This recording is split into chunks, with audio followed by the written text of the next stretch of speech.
even though we feel like maybe we're a little bit behind the curve on the being a pro-America brand, I think we're way ahead of the curve on Make America Healthy Again.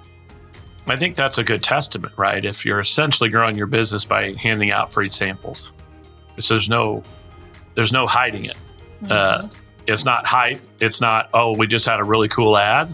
Yeah, everyone's about convenience, but they pick the wrong convenience. Correct. They pick the fast food. Right.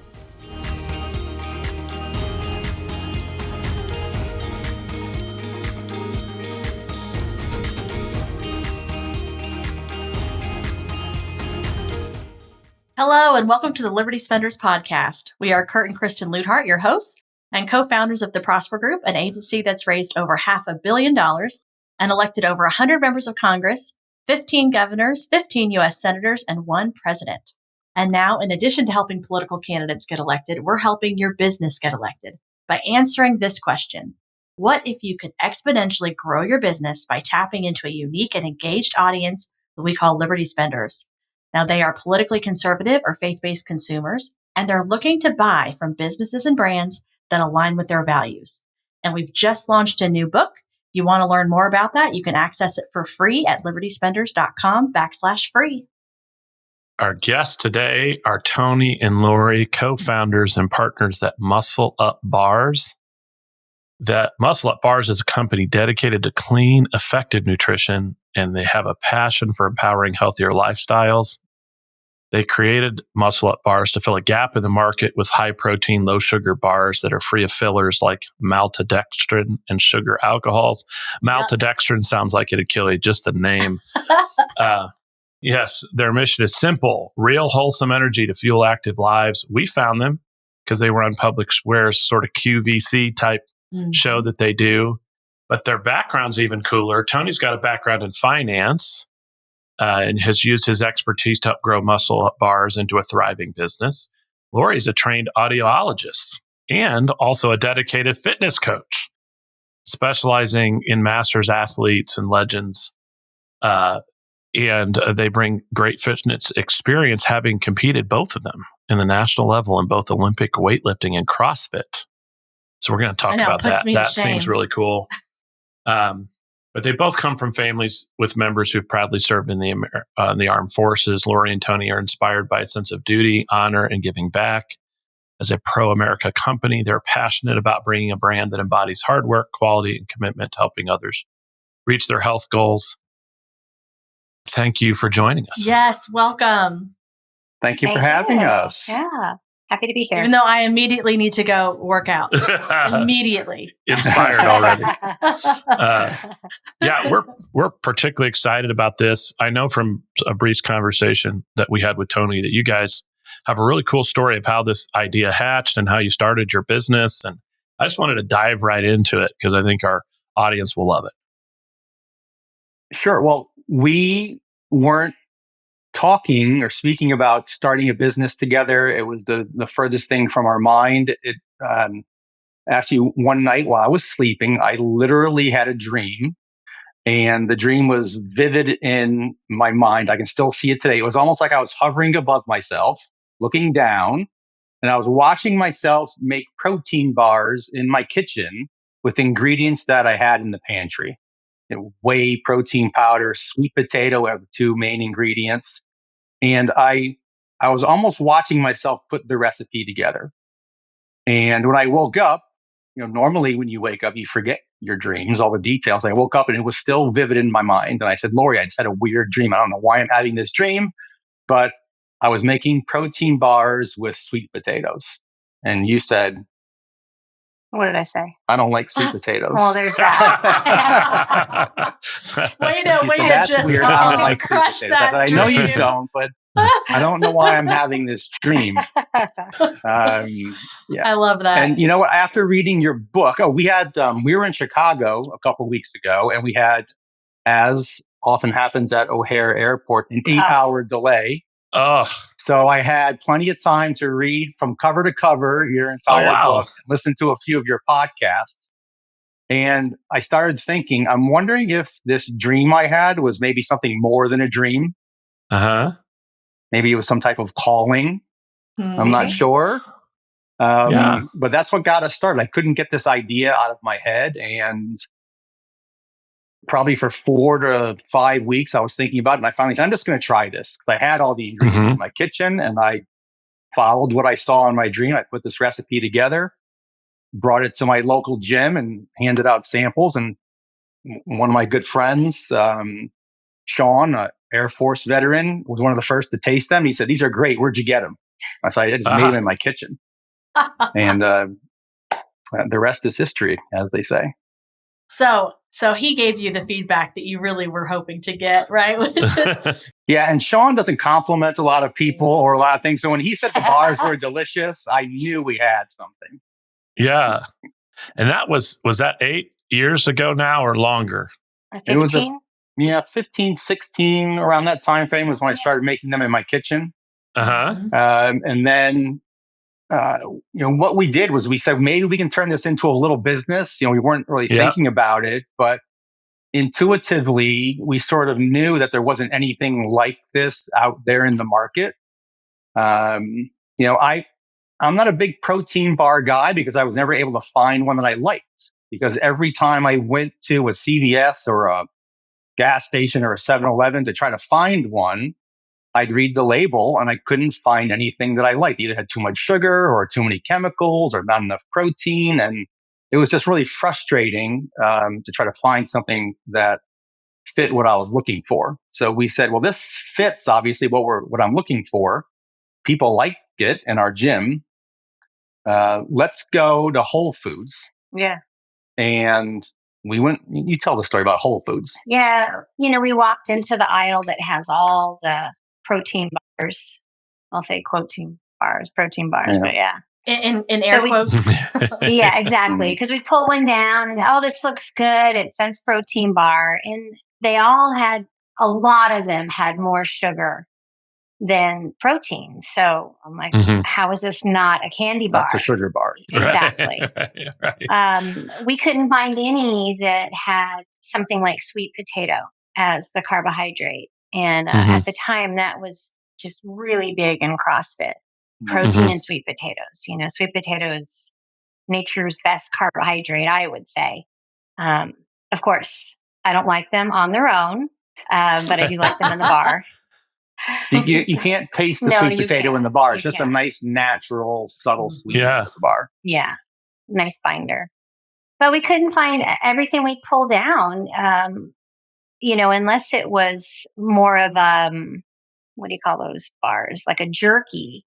There was nothing up there that had, twice as much protein than sugar. And that's what we went for. We wanted to make sure that we had way more protein than sugar in our bars. So, there was nothing there. If they did, it was some type of artificial sweetener. Yeah. Right. Sugar alcohols or stevia or sucralose or something like that. And we didn't want that either. We wanted natural sweetness. And stevia is natural, but it has a strong aftertaste. And, we were never Diet Coke drinkers, diet anything.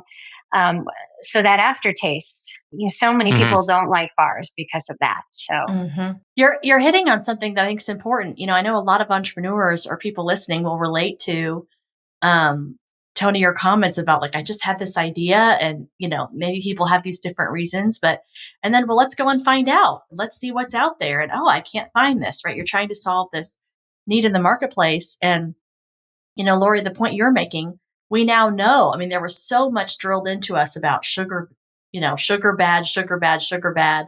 So you go to alternative sweeteners, which I was doing that. And then you realize this is bad, this is bad, this is bad.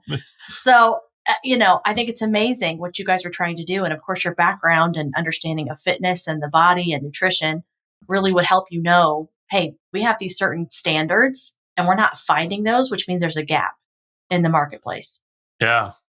Well, I want to talk more about the health concepts, but before we do that, we can't move past Olympic weightlifting. I know. So tell us about that. What were both of you competed? So were both of you into that sort of thing in high school? Was it something an interest you developed later? How did that all happen? Well, I I blame Lori for this. She actually got me into Olympic weightlifting, so I'll let her.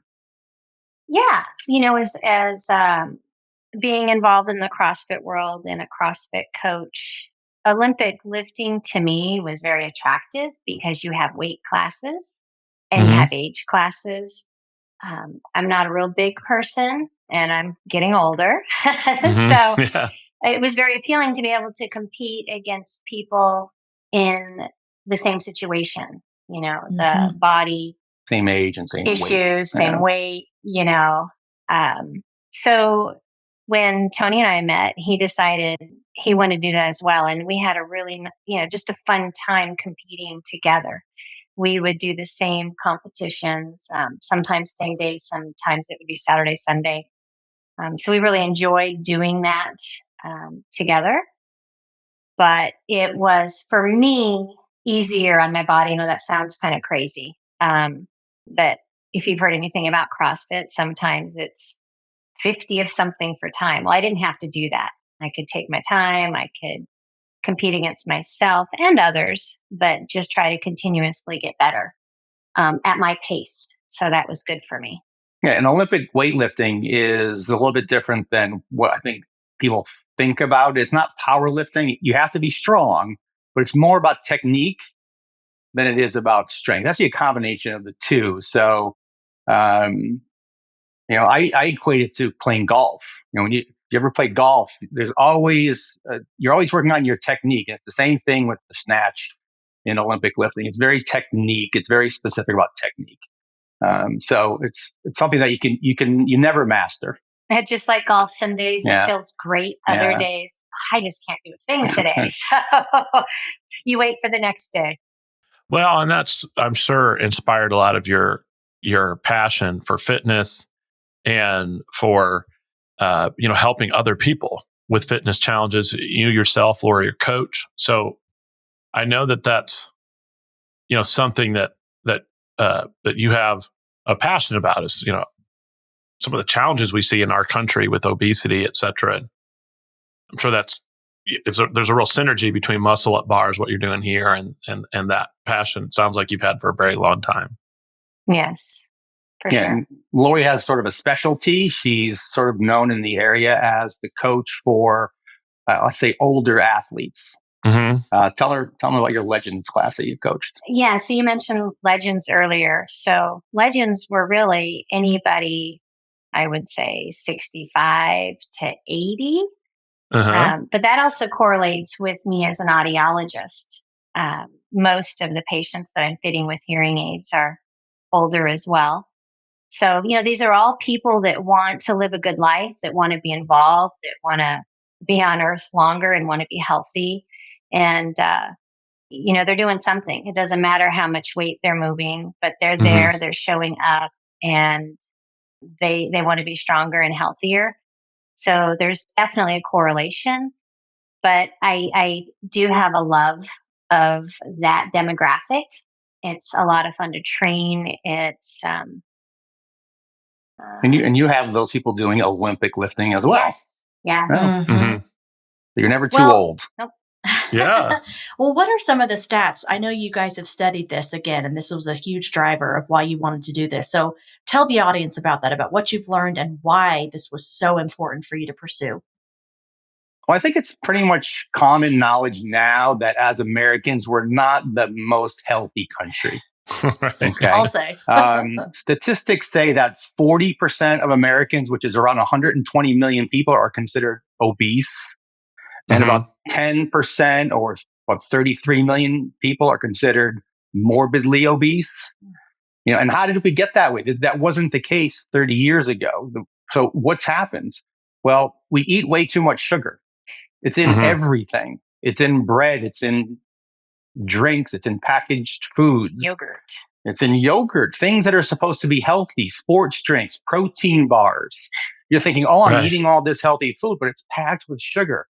I read recently that the average American will eat 60 pounds of added sugar a year. That's, think about that. 60 pounds divided by 12 months. That's 5 pounds a month, or 1.25 pounds of added sugar a week. That's a bag of extra sugar a week. And it's in everything. You can't really avoid it. It's hard to avoid. So we're eating way too much sugar. And what we're not eating enough of is protein. No one really knows how much protein they're supposed to eat. Does you guys know what the rule of thumb is for eating protein? I don't. Is it like half your weight or something? I don't know. What is it? Yeah, that sounds right. So for active people who work out on a regular basis, you should try to eat 1 gram of protein per pound of body weight per day. So I weigh about 180 pounds. I should eat 180 grams of protein every day. So what does that mean? An egg has about 6 grams of protein. So I need to eat the equivalent of 30 eggs a day in order to meet my protein requirements. Wow. I'm not doing that. Okay. That's really hard to do. So we need to supplement our protein somehow. And that equation, which right now is upside down, we're eating way too much sugar and not enough protein. We sort of flip that right side up with muscle up bars. We always have more protein than sugar in our bars. So if you're trying to twice as much protein as sugar. So if you're trying to supplement your protein and keep your sugars down, this is a great way to do it. Well, that's amazing. And you're right. People know about the crisis and here we go. Here's one. Yes, we actually have some of those that we have been partaking of right before we started airing, and they're very good. People can't believe that we were able to make a healthy bar that tastes good. And I think the sweet potato was the magic ingredient because they do really taste good, I think. We've often said we should have T-shirts that say, they actually taste good. Right, because we've heard that a million times. Yeah. We get a dime for every time someone said, these actually taste good. Mm-hmm. Yeah. Well, yeah, because people are prepared to sacrifice. And you have that kind of trained in your head, like, okay, well, I know I have to do this or I have to diet, and I have to cut out things and deal with eating things that I don't enjoy because, again, the end result is worth it. And so when you can have a product where people feel like they're not having to give that up and they can still enjoy it, of course, that's the X factor for any business. And you don't have to feel guilty eating it. I could have run a contest for the worst tasting protein bar in the last decade or so. I've tried so many of them. I've tried them all too. Yeah, the only way I could consume it was to heat it in the microwave for about a minute. They would get kind of gooey. And I was like, okay, I can kind of do this. So it is really important that they taste good because it's, in the end, it's not a chore, right? Right. And so some of the other stuff is. It's like, okay, I know it's good for me. I'll do it. You want to enjoy it and you want to feel good about it. Yeah. Once you've eaten it. And so, I think that's an amazing accomplishment, particularly when it all started with just a dream about sweet potatoes. And quite literally crazy. Yeah. Very crazy. Yeah. But so you started with that, and then you were able to get to your gym. How did the sales start picking up? How'd you start getting the business growing after you got your product mastered? Yeah, well, at the time, for us, the definition of like-minded people was fitness enthusiasts, CrossFitters, Olympic weightlifters. That was the community that we were involved with. So we just said, hey, there are 3,000 CrossFit and weightlifting gyms in the country and several thousand active members. Let's just target that audience. So, Lori being a coach and us being involved and competing locally, we knew a lot of different gyms and gym owners. We just went gym to gym. We would set up a table. We'd cut our bar into little sample pieces. We'd go 2 or 3 nights a week to a different gym. We'd hand out samples. We'd work out with the people at the gym. And we just built relationships and had people tasting the bar. And we did that 2 or 3 nights a week for several years until we built up, a nice base of wholesale gyms. And loyal customers from those gyms. Wow, I mean it's the good story of just the putting the shoe leather. That's what I'm looking for. You're working the shoe leather. Sales. Yeah. Mm-hmm. And then you partnered with USA Weightlifting, which I think is interesting. Yeah, that was very early on. As we said, we were USA Weightlifting members because you needed to be a member if you wanted to compete. So we were members, and we got a call from them one day. Yeah, they approached us, and we were so surprised. We thought, oh my gosh, we can be, associated with this organization that we love, that we compete in. These are our people, and it's a USA organization. So we were super Team excited. USA. Yeah. This is how we're going to support our country. And we thought, oh my gosh, how are we going to be able to afford this? But it was reasonable. It was something we could do. We said, okay, this is our marketing. This is where we're going to put that money. It's all going to go into this. And, we went from traveling around at local gyms, giving samples, to traveling pretty much all over the country for all the USA weightlifting events. And for several years. We got invited to go to all the different meets. A lot of the meets were above our level. We're talking top level, and, meets that had our Olympians there. And, we would get to give out samples to all the coaches and the athletes and the families and the friends of these people. So we really thought it was just a great avenue for us to get our. I'm not sure why you say it was above our level. We competed.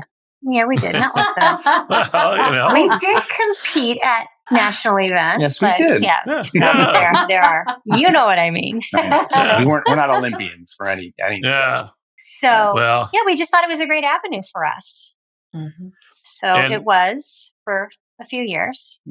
And how did that work? I mean, you were at events handing out free samples, and then people would go to your website and buy, and they would get on. We would sell bars there. We would, have boxes there.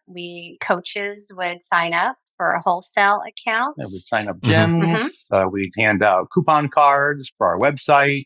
We gave out, every athlete that was in the competition could stop by with their card, and we'd give them a free bar, let them pick out which one they wanted.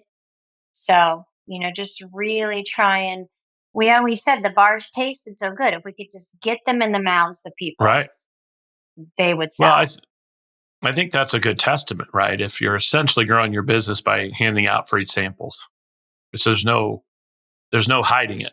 No. It's not hype. It's not, we just had a really cool ad. It was people tasted it and then wanted it, and then they wanted to sell it. And the reason we also said one of the first things we agreed on when we started the business was we said we're not going into the protein bar business. We're going into just another relationship business, right? So we felt like us being there, being part of the community, answering questions. We didn't send salespeople. We went. Because we were building relationships. And that's, I think in any business, that's what you're doing. You're building relationships.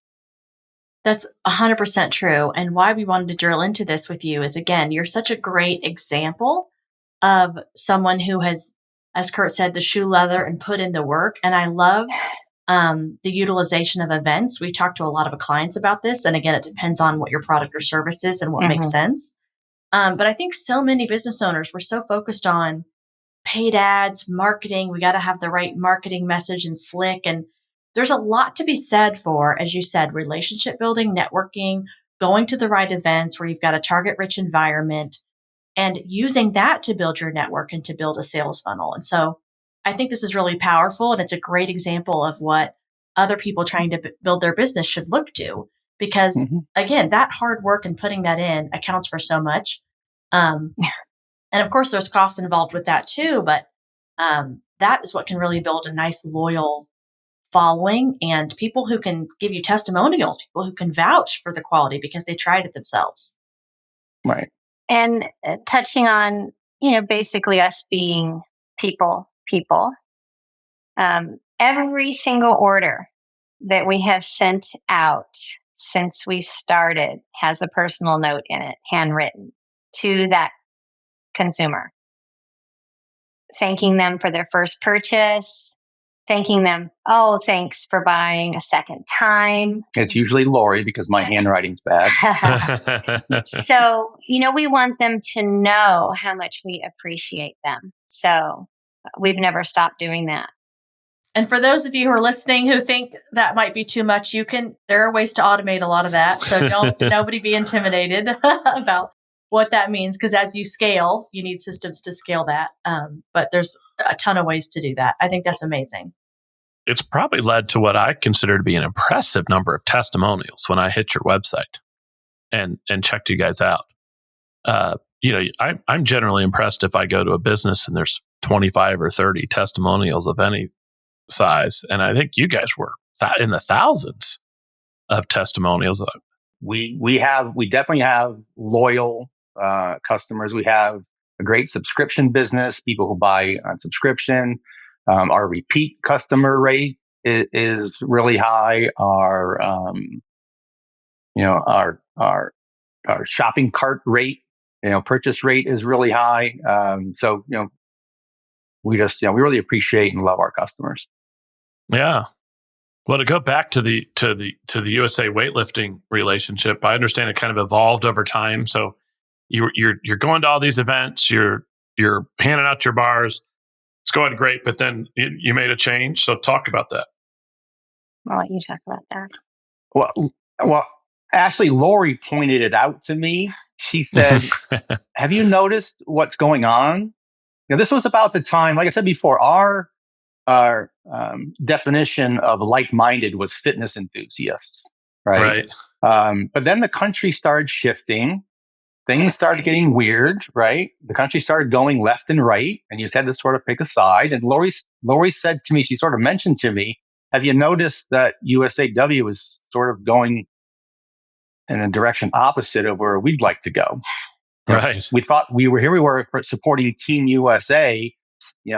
We even supported the 2020 Olympic team. We were the sponsor for the Olympic team. But right around that time, they started moving in a direction opposite of what we valued.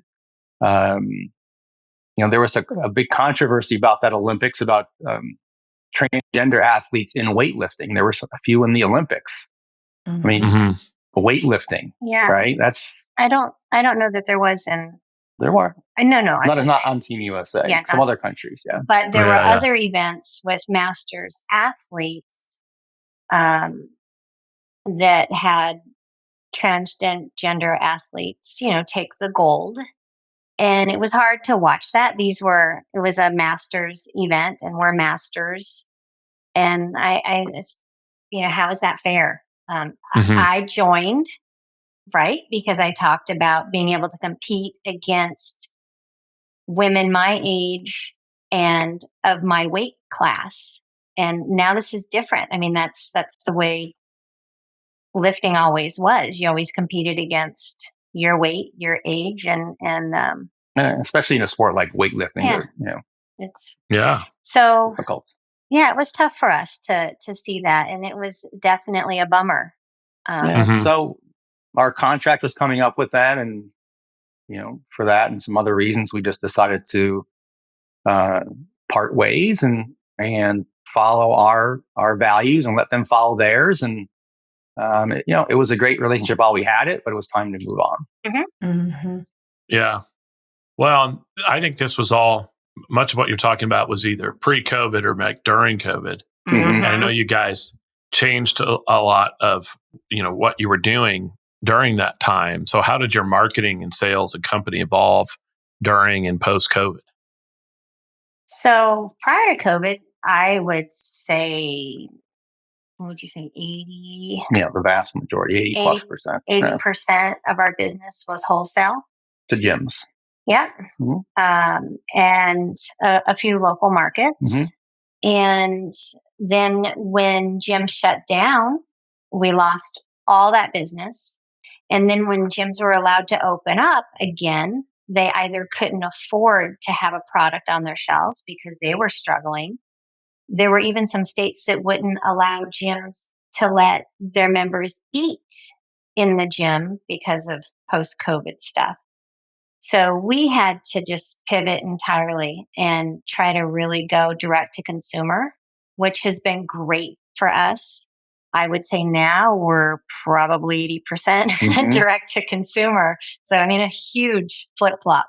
So many businesses had to evolve from that. We were at an event recently with the CEO of Chick-fil-A, and he said, COVID, they put such a greater emphasis on drive-through during COVID.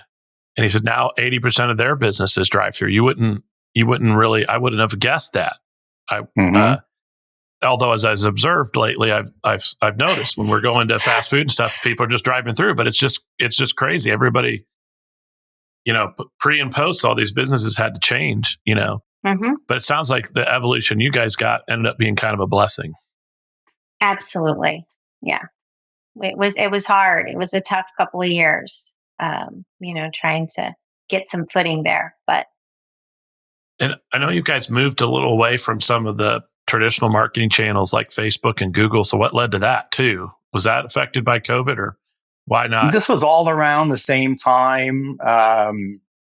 Big tech was also moving left and we censoring, talk about that a lot. and that, we didn't feel comfortable about that. And, we did a lot of face-to-face marketing, but we also used, we tried the Facebook, the Google ads. We were using those, and I didn't understand the algorithm. I'm not sure anyone understands the algorithm. It just seemed to me like we were throwing money in a big black hole and hoping something would come out the other end. And I'm a finance guy. I want to know what's going on, right?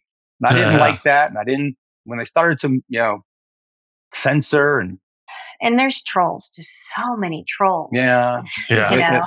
So we said, we're going to follow our values. We're not going to spend our money on Facebook and Google anymore. And luckily, around that same time is when we became aware of Public Square. So it was all kind of fortuitous. We got on Public Square pretty early on, and we thought, hey, let's give these guys a shot. These are the type of people that we want to work with. And Public Square has been fantastic for us. Really early on, they did a campaign that was called Ditch That, Buy This. So they reached out to us and they said, we want to put you in this Ditch That, Buy This campaign. So we said, okay. We didn't really know what they were doing. They interviewed you. They interviewed me. We sent them some marketing materials. And then Lori and I were watching TV one night, and our phones just started to blow up with the shopping app. Ding, ding, ding, ding. Both of our phones were going. We said, what the heck is going on? Well, they released the Ditch This, Buy That. It was Ditch RX bars, Buy Muscle Up bars. And RX bars, just a huge. We were blown away. We couldn't believe it. Yeah. I know, because they're one of the crappy tasting bars I've tried. It all sticks in your mouth. I don't know if you remember this. When they first came out, you introduced me to that. You're like, hey, check out this new bar. It's really good. Yeah. And I bit into it. I'm like, I don't think it's very good. No, it's way too much sugar. It sticks to your teeth. I think I ate one in my lifetime. The teeth thing is for real. I've had that experience with that. Yeah. And it's annoying. You don't want to eat a protein bar and then have to have a toothpick. Right. If it has more sugar than protein, it's not a protein bar. It's a sugar bar with protein. That's how I see it. But that's really cool about the partnership with Public Square. And for some of our audience won't know what Public Square is. I try to describe it as Amazon for products and services that share our values. For those of you who don't know what it is, and then you've also been on. They have like a QVC show, sort of. Yeah, and you've also been on that. Yeah, so they reached out to us and said, "Hey, we're going to start this Public Square Live. Would you be interested?" And we said, "Of course." So they interviewed. I think it was just me at that point, and they taped an episode. And the same thing happens. We forgot what night it was coming out, and our phone started blowing up again. And we went back and we watched. And, when they started the show, we were the very first product that they highlighted. And we were just blown away by that. I mean, for them to give us that kind of respect was amazing. So we love what they're all about. Yeah. So tell us, you've got Public Square. That's been a good source of revenue for you. I know you've got a lot of loyal customers. You're no longer on Facebook and Google. I know there's probably some people saying, how are they getting new customers? So what other things are you guys doing to spread the gospel of muscle up bars? We're actually trying to evolve this business into what you guys preach. Yeah. In Liberty Spenders. We didn't start the business as a pro-conservative, pro-constitution, pro-USA business like some of the other brands that you've highlighted. Like I listened to your podcast recently with Minute Men Coffee. Yeah. Right? great concept. It was started as a pro-constitution business with the name of the company, the name of the brand, even the pricing. Everything was focused on pro-concept. We started as pro-fitness. Right. So we're trying to figure out, how do we evolve from a pro-fitness brand to a pro-USA brand? And we're still trying to figure that out. Yeah. Well, I'll tell you, you reflect, I think, a lot of Americans right now who feel a little bit like it happened to you. When you're talking about what happened with the USA weightlifting, you're just there selling bars. You just want to help people be healthy. And all of a sudden, you're a sponsor of an organization that's kind of taken things off the rails. And that wasn't, you weren't thinking, you weren't engaged with them because of political reasons. Then all of a sudden, you found yourself engaged in political stuff. And so the evolution, I think, that you're talking about is quite common. That's why we see people like RFK Jr. joining the Trump administration, because in the end, despite being a lifelong Democrat, being an iconic Democratic family, he feels at home. We're super happy about that, by the way, because even though we feel like maybe we're a little bit behind the curve on the being a pro-America brand, I think we're way ahead of the curve on Make America Healthy Again. Yeah. Right? Because that's always been what we've been about. We've been about making Americans stronger, faster, leaner, healthier. We always say one person, one bar at a time.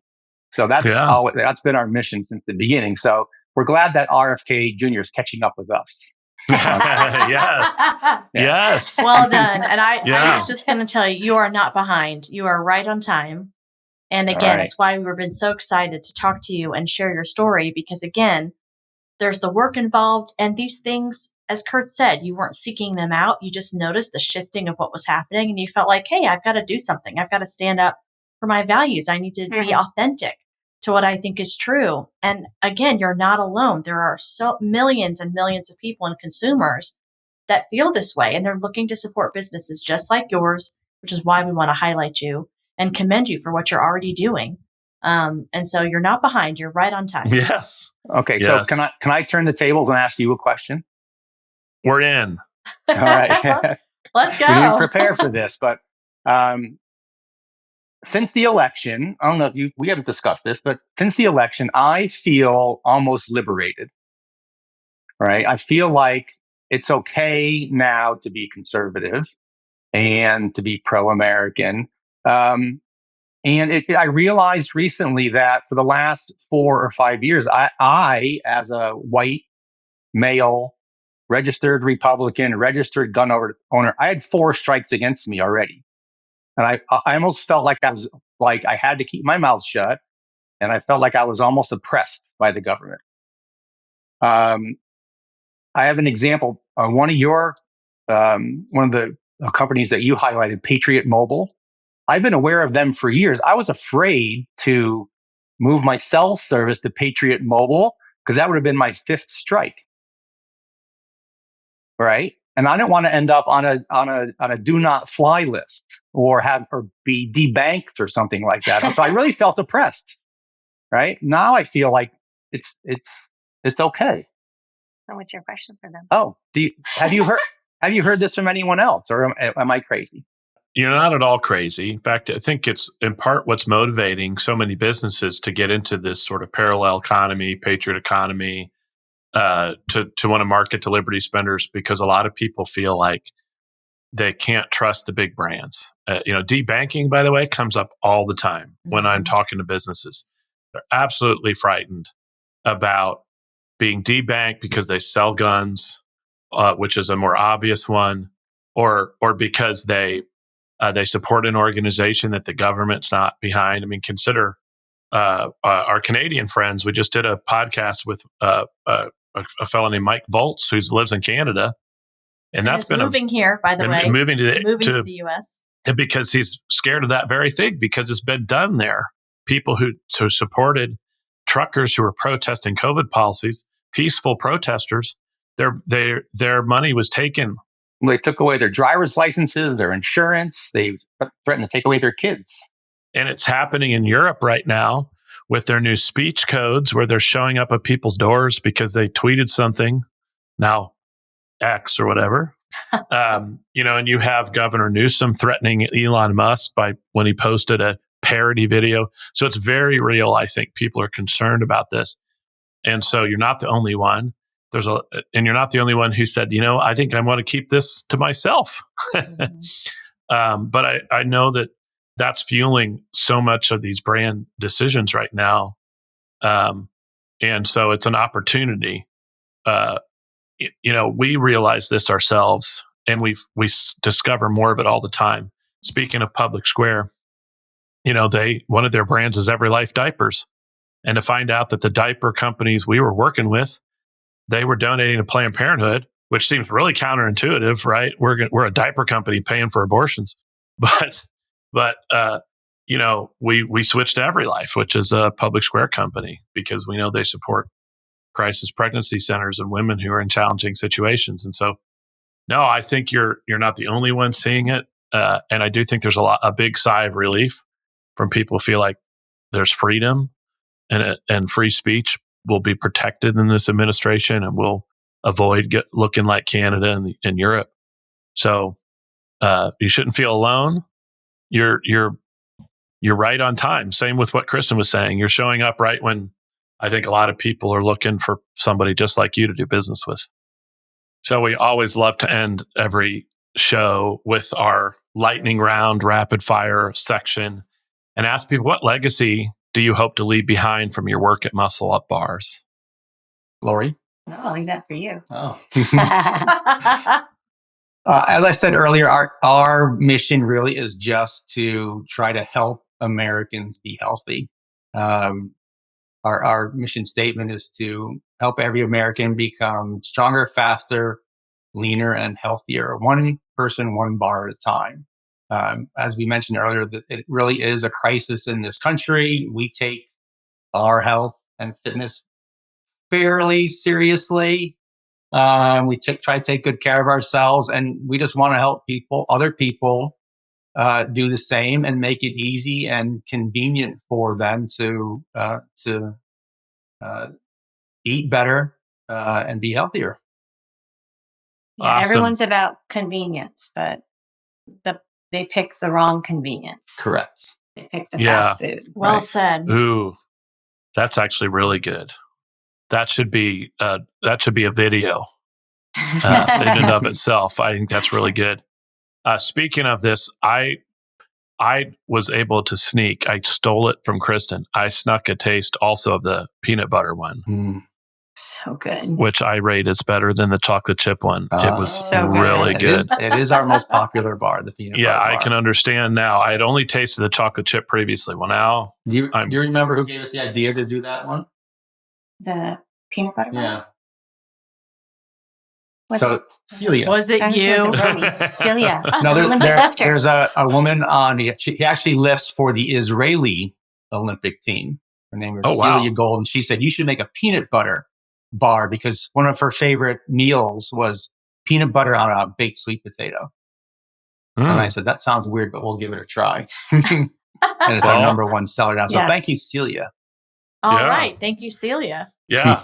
Well, I also love to prompt people to talk 90 seconds about a topic that's just sort of random, maybe not muscle up related, but something that's maybe been interesting, both of you recently, hobby, sports, something, opening it up for whatever you want to talk about. Well, we didn't set out to do this. When we ended up with a nice big garden, big space. So it was our first true growing of vegetables and fruit. And we were doing that. And then somehow Tony decided that he was going to make us fresh sourdough bread. Somehow.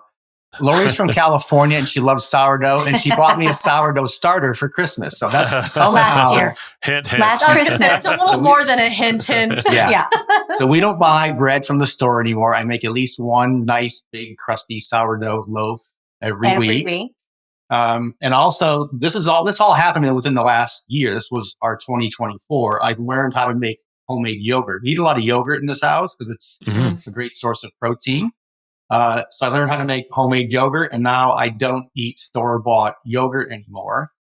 I haven't converted Lori over because she still likes the little convenient cups. Convenience. Yeah. Yeah. So I think, looking back, I think we've just become, we're still learning. We're learning how to become healthier, how to avoid buying things from the grocery store. More homesteading, more self-sustainable. Yeah. Well, I think that's great. And a lot of people are interested in that, and it can feel overwhelming. And I think, what you're just describing is just do something small, just try it, do something small, do another thing. Little changes make a big difference over time. And I know a number of people who have started making their own bread, by the way. And I will admit, I am intimidated by that. I am not a big cook. But who knows? Maybe you can convince me that it's easy. We'll have a bread making Zoom class one day. That could be interesting. And you're making your own yogurt. So how soon will we be having Muscle Up yogurt? Oh, well, we haven't even thought about that. There's a whole refrigeration thing that has to go on. Well, I'll Later, tell you. when it's a big success and then you're interviewed by somebody else, remember who came up with that idea? That's right. You can give I Kurt a remembered shout Celia. Yeah. I will remember Kirk too. There you go. Well, once you have loyal customers who believe in your vision, sometimes it's easier to sell twice as much to an existing customer or an extra product than it is to go get a new one. Right. And so not that should be, you probably have a lot of room to expand. Yeah. We're working on it. Okay. Well, to your point, it changes things. So you got to refrigerate that That's stuff. right. I get it. Well, I also wanted to end and get you 60 seconds. If somebody only listened to this 60 seconds, give us the best pitch for Muscle Up bars. Well, Muscle Up bars were developed by two real people, real athletes, weekend athletes, people who were concerned about their fitness. And we developed the bars because we were concerned and frustrated with what was available out in the marketplace. We wanted something that was healthy, tasted good, and that was good for us. And that's exactly what we developed. First for ourselves, and then for all of you. All of our bars are made with good quality whey protein, sweet potatoes. Real ingredients. And you can read all the ingredients. You can understand them and pronounce the ingredients. And you always get at least 2 times as much protein as natural sugar. Definitely real people, because you're correcting, you're going back and forth. There's nothing more real and relatable than that. I think the 2 times protein to sugar. I've never heard that before from anybody, to my knowledge. I'm not in maybe not in the fitness space as much as you are. Is that kind of a unique principle that you have? Mm-hmm. Is that something that you've heard from other people? Yes, there was. We came up with it first, I think, but there was a yogurt. Yeah, a yogurt company that we saw, and they would label that. They, I think, ended up having to pull that because someone else. But their yogurt had always had at least twice as much protein than sugar.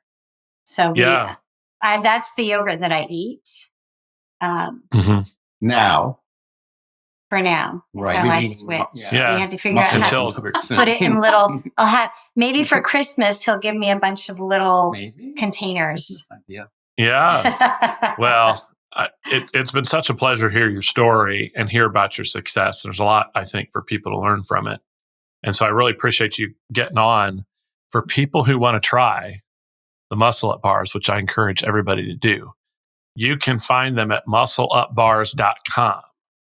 Yeah. And you'll get a personal note with every first order. Every second order. Every order. Every order. Every order. We appreciate what you guys do, and we love your book and your podcast. Thank you so much. Thank you. We really enjoyed it. So thank you, Tony and Lori. We wish you every success. And again, hope people will check it out. You can see it's got great packaging right here. muscleupbars.com. And for those of you listening, thank you for taking out some time If you found value in this episode, we hope that you will like and subscribe so you don't miss any further ones in the future. And again, we invite you to join us at the Liberty Partnership community by going to libertyspenders.com. You can also get, again, our new best-selling book there for free by going to libertyspenders.com/free. Until next time.